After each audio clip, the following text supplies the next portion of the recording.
तो पश्चिम बंगाल की 294 सीट पर मेटराइस का आंकड़ा कहता है कि 146 से 161 सीटें बीजेपी, 125 से 140 सीटें ममता बनर्जी, तो अन्य के पास 6 से 10 सीटें जाती हुई दिखाई दे रही है।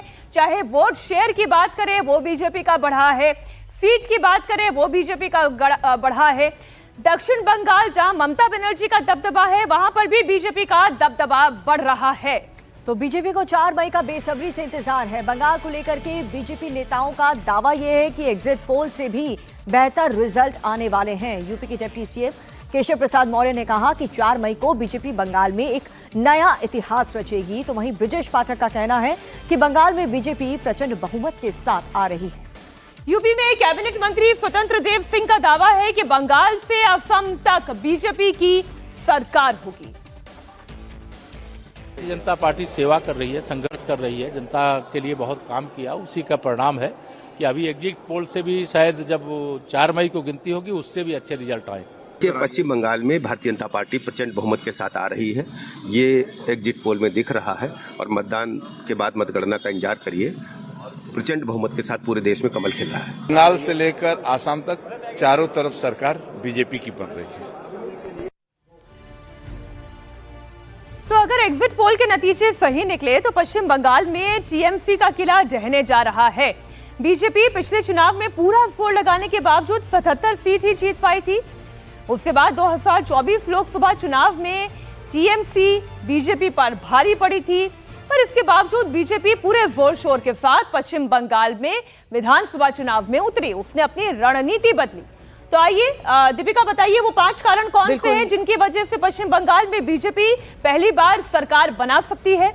तो आप देखिए 2011 से लेकर 2016, 2021 और अब 2026 में क्या क्या स्ट्रैटेजीज भारतीय जनता पार्टी ने बदली है कि आज ऐसा वक्त आ चुका है कि एग्जिट पोल में भारतीय जनता पार्टी को पश्चिम बंगाल और खास करके दूसरे फेज जहां पर टीएमसी का गढ़ था वहां पर सेंधमारी बीजेपी कर पाई है इन 5 रणनीतियों की वजह से।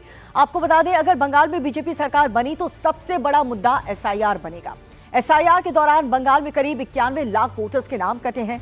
ममता ने एसआईआर का जमकर के विरोध किया, सुप्रीम कोर्ट तक ममता बनर्जी पहुंच गई थी और इतनी ज्यादा नाराजगी और एसआईआर को शुद्धिकरण अभियान घुसपैठियों का मुद्दा उठाया था और घुसपैठियों का मुद्दा आखिरी दम तक गृह मंत्री अमित शाह अपनी पब्लिक रैलीज में उठाते रहे कि अगर बीजेपी की सरकार बनी तो पश्चिम बंगाल में वो बांग्लादेशी घुसपैठियों को दाखिल नहीं होने देंगे।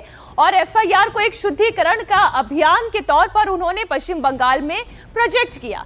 अगर बीजेपी की सरकार बनती है तो एक बहुत बड़ा फैक्टर एसआईआर हो सकता है। और दूसरा फैक्टर आपको बताते हैं महिला वोटर्स। ममता का मजबूत वोट बैंक, बीजेपी का हर महीने 3000 रुपए का वादा महिलाओं को ये काफी ज्यादा पसंद आया और लक्ष्मी भंडार योजना के तहत 1500 रुपए की मदद, साथ ही सरकारी नौकरियों में 33% आरक्षण महिलाओं का, ये प्रधानमंत्री नरेंद्र मोदी ने अपनी चुनावी रैलीज के दौरान वादा किया था। ये एक फैक्टर भी काफी ज्यादा काम बीजेपी के फेवर में। अब देखिए ममता बनर्जी के फिश पॉलिटिक्स का जवाब भी बीजेपी ने अपने काउंटर नैरेटिव के साथ दिया।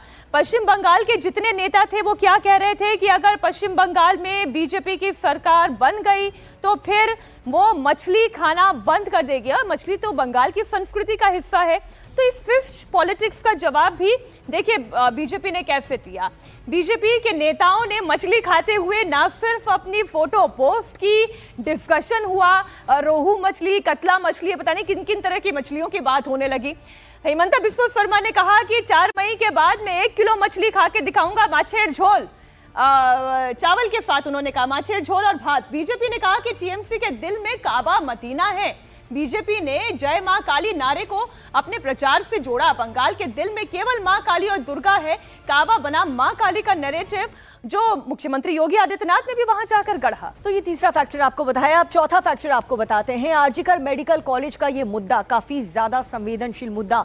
संदेश खाली आंदोलन का चेहरे को टिकट दिया गया। बंगाल की रैली में मोदी ने ये बड़ा वादा किया जो कि ये इनके फेवर में गया। ममता सरकार को बताया महिला विरोधी, क्योंकि जिस प्रकार से ममता बनर्जी ने महिलाओं के प्रति बयानबाजी की थी उसको लेकर के महिलाओं में काफी नाराजगी की थी कि शाम के वक्त महिलाओं को घर से बाहर नहीं निकलना चाहिए। आरजीकर रेप पीड़ित की मां भी बीजेपी कैंडिडेट, उन्हें टिकट दिया गया देवनाथ जी को, और इससे भी जो महिला वोटर्स हैं वो काफ़ी ज़्यादा खुश हुई। और महिला वोटर्स का यही कहना था कि जो सुरक्षित माहौल सरकार दे पाएगी हम उसी को वोट करेंगे। बीजेपी सरकार रात 2 बजे भी महिलाएं अगर निकलती हैं तो वो खुद को सुरक्षित महसूस करेंगी अगर बंगाल में बीजेपी की सरकार बनती है। अच्छा, ये बात क्यों कही गई उसके पीछे का कॉन्टेक्स्ट भी समझिए। जब ममता बनर्जी बतौर मुख्यमंत्री ये कह सकती है कि 7 बजे के बाद लड़कियों को बाहर नहीं निकलना चाहिए, तो ये काउंटर नैरेटिव था जो बीजेपी ने कहा कि हमारी सरकार बनी तो रात 2 बजे के बाद भी महिलाएं बेखौफ होकर बाहर निकल सकती है। आइए अब दूसरा कारण आपके सामने रखते हैं। पिछले 15 साल से ममता बनर्जी की सरकार है तो एंटी इनकम्बेंसी का फैक्टर आप इसे नकार नहीं सकते। राशन और टीचर्स भर्ती घोटाले का आरोप पश्चिम बंगाल सरकार के ऊपर लगा। टीएमसी ने अपने 74 विधायकों का टिकट काट दिया क्योंकि वो जानती थी कि एंटी इनकम्बेंसी से निपटना है तो टिकटों को बदलना पड़ेगा, टिकटों को काटना भी पड़ेगा। और बीजेपी ने ममता बनर्जी को हिंदू विरोधी बताया कि ममता बनर्जी की सरकार केवल मुसलमानों की हितैषी है।